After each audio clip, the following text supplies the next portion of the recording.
very much for being here on TimPorters.com. Today I'm excited to introduce you to Amy Flurry. She's the author of Recipe for Press, Pitch Your Story Like the Pros and Create Buzz. Amy has more than 2 decades experience as a veteran editor and writer for some of the most popular magazines, national magazines you see on the newsstands, including Better Homes and Garden and Woman's Day. Thank you very much for being here today, Amy. How did you come about, though, actually putting this book together?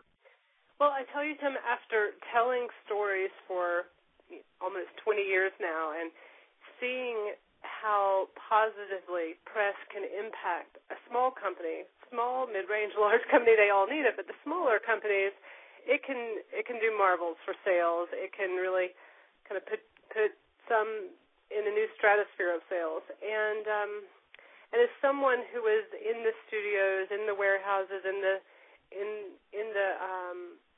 restaurants of chefs, listening to stories and then telling them, I saw that impact. But I also saw that once I left and moved on, people were real handicapped. They felt like they needed a publicist to get any more press, and that's just not the case, but the confidence was not there. So what I wanted to express in this book is just how important story is, and that I think the future is companies, both small and large, having a communications team who continues to tell that story over and over, because the only thing that differentiates you really from the next person doing something similar is that story. And when customers connect with the story, that's when they buy. Can food entrepreneurs and chefs take advantage of this book? I say yes, but I wanted to hear your take on it, your experience with any food entrepreneurs or chefs or restaurateurs that have used some of the ideas in your book and how it would be applicable. Right. Well, you know the book, and you know that I did include one very popular chef, Hugh Acheson, in a chapter called Anticipating Stories. And what he has done so well and understood, and from what I was told by Hugh, this was explained to him by a celebrity chef, a very well-known chef, that press matters to your business. So when editors call, drop what you're doing and go ahead and return their email or return their call. Sometimes as simple as that, because you need that for people to find out about you, and press is free. However, a lot of people make some simple mistakes. Chefs and businesses that have food products that could get major press, but they just make these small mistakes over and over and over again. And that's what I was seeing as an editor, not realizing what they're missing out on. So while somebody tipped off Hugh, and Hugh's done very well now with both his cookbooks and his restaurants, he also understands that some very simple things like how to anticipate, how to be ready for an editor. He calls back that day, and I tell you, when an editor is on a deadline and they need to fill one spot fast, they go back time and again to that person who they know they're going to be able to reach. Yeah. Will this book also help folks with online exposure? It's so important, social media, and then also, say, blogger exposure? It does, because it's all driven by the same thing. I feel that public relations looks differently than it did even 5 years ago. I personally don't even I know that for some editors the press release, it contains the information that they need, but for many others they just delete it the minute they see it. What we're looking for is a more personalized approach, very simple. All the information we need should be on your website, but you need to connect the idea with and make it important to the story that we're interested in is the story that makes the most sense to the publication we are a part of and the pages we produce. So to help us out a little bit, to personalize this, and then the most important thing is to have amazing images available. And so given that blogs and online magazines are all image-driven, this is an important message to hear. So we need a photographer, and we need photography, good photography for success. Need good photography. And you need to know what good photography or product photography looks like. A lot of people make this mistake in that they pay and spend a lot of money for photography, but they've overstyled it. They've really not understood that what it is, but what good product photography looks like is exactly what you're seeing in the pages of the magazine. And so you want to have photography that looks like it can be plugged directly into those pages, because the truth is bloggers never shoot your product. They use the image that you provide them.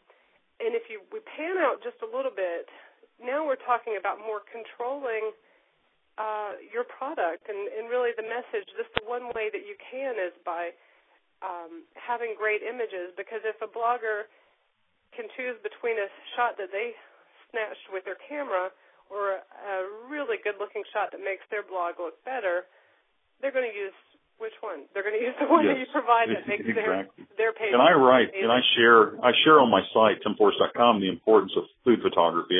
That's right.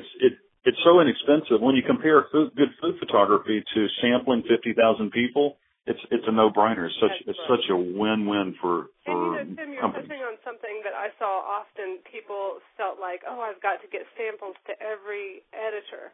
That's also not the case. I do suggest that you put aside some of your marketing budget for samples, but just sending out kind of in this scattershot approach, hoping, and it's expensive, the mailing, the packaging, when so many of us only need the image. And sometimes I've experienced this, and I've also done this, we need it right when we get it, and we use it immediately.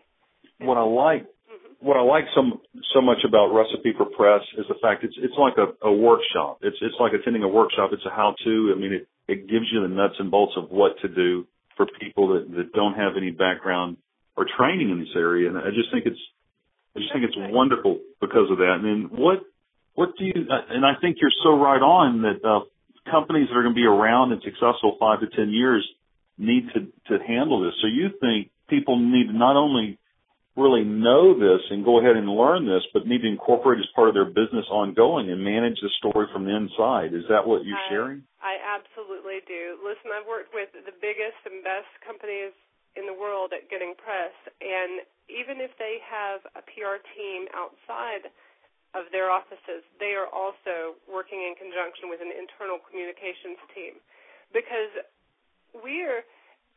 editors are looking to create relationships. You probably can't afford a publicist forever anyway, but editors will be around, and they'll move around to different magazines, and they'll come back to the same people who are easy to work with, who they have a relationship with, who get it, who understand how they need to work. And I suppose that's what I was trying to do with my book, is that this perspective is from someone who's been sitting on the other side of the desk for 20 years.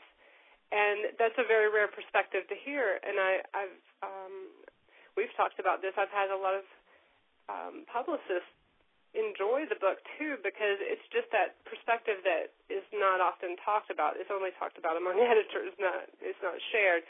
But it's doable, and it's simplified, and